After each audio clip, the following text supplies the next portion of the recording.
Prečo učiť čo najskôr?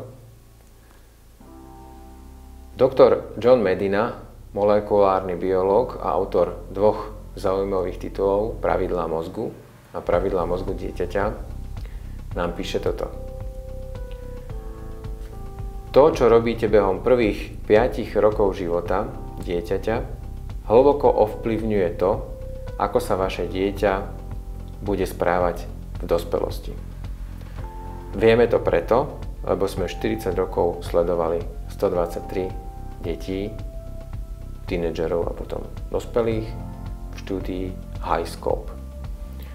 Viac o tejto štúdii nájdete na tejto stránke a niektoré výsledky sú zhrnuté na strane 11 a 12. Čo sa dá naučiť veľmi skoro? Niekoľko príkladov.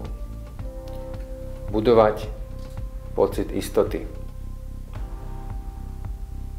Pocit istoty sa buduje tak, že rodič vždy alebo takmer vždy splní to, čo povie alebo to, čo slúbi.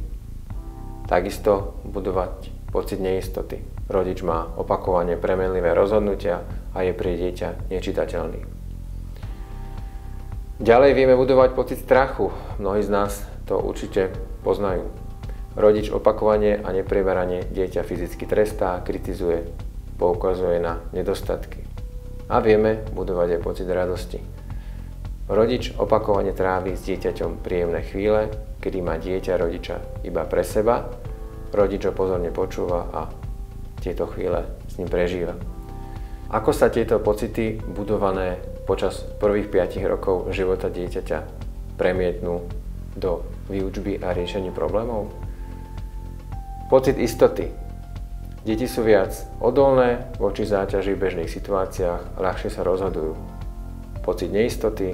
Deti prepadávajú v neistote. Pri bežných situáciách potrebujú dlhší čas na rozhodovanie. Strach. Deti sa boja v komunikácii s ostatnými ľuďmi.